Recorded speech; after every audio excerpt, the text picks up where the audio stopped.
आज 11 जुलाई 2026 है। दिन है शनिवार का और मेरा नाम है प्रदीप शुक्ला। यह वीडियो सिर्फ एजुकेशनल पर्पज है। ना मैं कोई भी स्टॉक खरीदने की सलाह देता हूँ और ना ही बेचने की। आप जिस भी कंपनी के शेयर को खरीदना, खुद रिसर्च करना, एनालाइज करना, अपने फाइनेंशियल एडवाइस की राय जरूर लेना, तब जाकर ही अपने पैसे को किसी भी कंपनी में इन्वेस्ट करना। 20 रुपये का शेयर प्राइस 350% का रिटर्न, और हर साल ये कंपनी अपने स्टॉक को स्प्लिट भी कर रही है। 2025 में भी किया, 2024 में भी इस कंपनी ने यही काम किया है। जिस कंपनी के बारे में बताने वाला हूँ उसका नाम है ब्लू क्लाउड सॉफ्टटेक सॉल्यूशन, और ये कंपनी एक सॉफ्टवेयर कंपनी है। लास्ट फ्राइडे को जब मार्केट बंद हुआ था, इस कंपनी का शेयर प्राइस था 20 रुपये 65 पैसे का। लास्ट फ्राइडे को इस कंपनी के शेयर में गिरावट देखने को मिली 0.43% की, लेकिन लॉन्ग टर्म में 5 साल में इस पेनी स्टॉक ने अपने शेयर होल्डर्स को आप कह सकते हैं कि माला माल कर दिया, क्योंकि 5 साल में इस कंपनी ने बहुत ही शानदार रिटर्न निकाल के दिया है। लेकिन इससे पहले देखते हैं इस कंपनी के 1 साल के रिटर्न को। तो जब मार्केट डाउन था इस कंपनी ने भी अपने शेयर होल्डर्स को मायूस किया, क्योंकि इस कंपनी के शेयर में भारी गिरावट देखने को मिली, जो कि रही 39.32% की। यानी आज से ठीक 1 साल पहले इस कंपनी के शेयर प्राइस था 33 रुपीज 35 पैसे का, जो आज के दिन मिल रहा है 20 रुपये 65 पैसे का। तो जिसने भी 1 साल पहले इस कंपनी में इन्वेस्ट किया होगा उसे तो निराशा इस कंपनी ने दी है, क्योंकि 33 रुपये का शेयर प्राइस आज के दिन हो गया गिर के 20 रुपये 65 पैसे का। लेकिन लॉन्ग टर्म में इस कंपनी ने अपने शेयर होल्डर्स को माला माल किया, क्योंकि 5 साल में इस कंपनी ने 388% का रिटर्न निकाल के दिया। यानी आज से ठीक 5 साल पहले इस कंपनी के शेयर प्राइस 5 रुपये से भी नीचे का था, 4 रुपये 46 पैसे का शेयर प्राइस था, जो आज के दिन है 20 रुपये 65 पैसे का।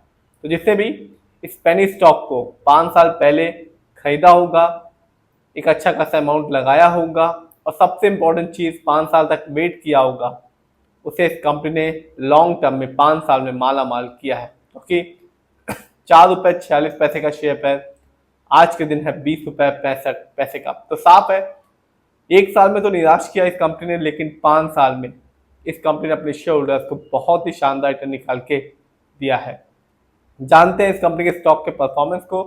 तो 1 साल में इस कंपनी की जो हाईएस्ट शेयर प्राइस गया वो गया 38 रुपीज़ का, जबकि 1 साल में इस कंपनी का लोएस्ट शेयर प्राइस आया 16 रुपये का। 2025 में इस कंपनी ने अपने स्टॉक को स्प्लिट किया था 1:2 के रेशियो में, यानी कि जिसके पास भी इस कंपनी का एक शेयर था, कंपनी ने 2 एक्स्ट्रा फ्री में शेयर दिए।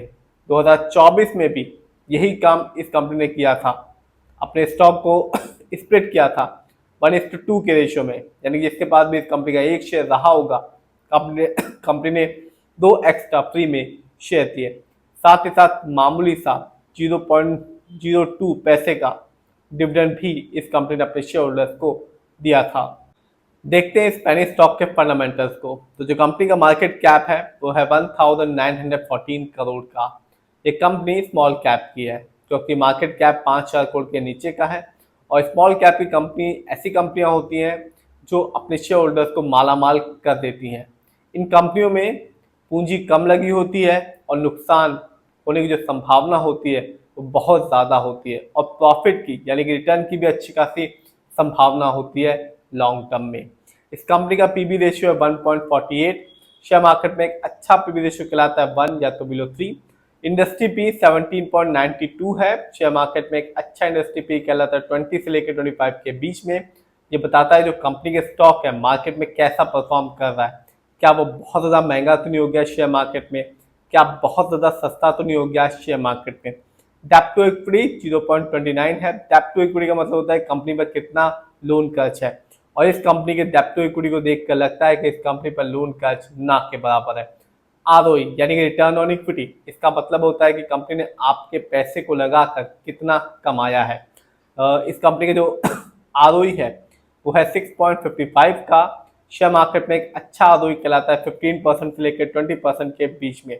ये बताता है कि जो कंपनी है वो आपके पैसे को कैसे इस्तेमाल कर रही है। यदि कंपनी का आरओई हाई होता है या पॉजिटिव होता है तो साफ बताता है कंपनी आपके पैसे को सही से इस्तेमाल कर रही है, इससे आगे चल के कंपनी आपको एक अच्छा खासा रिटर्न दे पाएगी। यदि कंपनी का आरओई कम होता है या नेगेटिव होता है तो साफ बताता है कंपनी आपके पैसे को सही से इस्तेमाल नहीं कर रही, जिससे टर्न पानी जो पॉसिबिलिटीज होती है लॉन्ग टर्म में वो बहुत ज़्यादा कम हो जाती है। इस कंपनी का ईपीएस है earning per share 0.66। Dividend yield, इस कंपनी का डिविडेंड यील्ड नहीं है। वैसे शेयर मार्केट में एक अच्छा डिविडेंड यील्ड कहलाता है 2% से लेकर 6% के बीच में, और हाई डिविडेंड यील्ड अच्छा माना जाता है। बुक वैल्यू 14.04 है। बुक वैल्यू का मतलब होता है कि कंपनी यदि अपनी सारी संपत्ति को बेच दे और अपनी लायबिलिटीज को पे कर दे, इसके बाद जो अमाउंट बचता है वो हर एक शेयर होल्डर्स के पास उतना ही अमाउंट जाएगा। इस कंपनी का बुक वैल्यू है 14.04, और बढ़ता हुआ जो बुक वैल्यू होता है वो अच्छा माना जाता है। फेस वैल्यू, इस कंपनी का फेस वैल्यू है 1। फेस वैल्यू का मतलब होता है कि जब कंपनी ने पहली बार अपने शेयर को लॉन्च किया था तब उसकी कीमत कितनी थी। फेस वैल्यू का मार्केट जो कंपनी की ग्रोथ है उससे कोई भी लेना देना नहीं होता। जानते हैं इस कंपनी के फाइनेंशियल कंडीशन को। तो मार्च क्वार्टर में इस कंपनी का रेवेन्यू था 266 करोड़ का, जबकि 2025 में इस कंपनी का ईयरली रेवेन्यू था 798 करोड़ का। प्रॉफिट मार्च क्वार्टर में इस कंपनी का प्रॉफिट था 19 करोड़ का, जबकि 2025 में इस कंपनी का ईयरली प्रॉफिट था 44 करोड़ का। जानते हैं किसका कितना पैसा इस कंपनी पे लगा हुआ है। तो एफआईआई यानी कि विदेशी निवेशक, जैसे कि foreign bank, foreign insurance company, asset management company, उनका पैसा इस कंपनी में लगा हुआ है 45.87% का। प्रमोटर यानी कि इस कंपनी के ओनर्स, जिनका पैसा इस कंपनी में लगा हुआ है 35.48% का। रिटेलर्स यानी कि हम लोग का पैसा इस कंपनी में लगा हुआ है 18.65% का।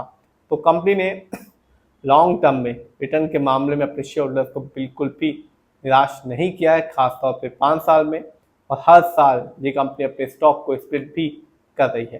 फिर भी आप जिस पे पैसा लगाना, खुद रिसर्च करना, एनालाइज करना, अपने फाइनेंशियल एडवाइजर की राय लेना, तब जाकर ये अपने पैसे को शेयर मार्केट में लगाना।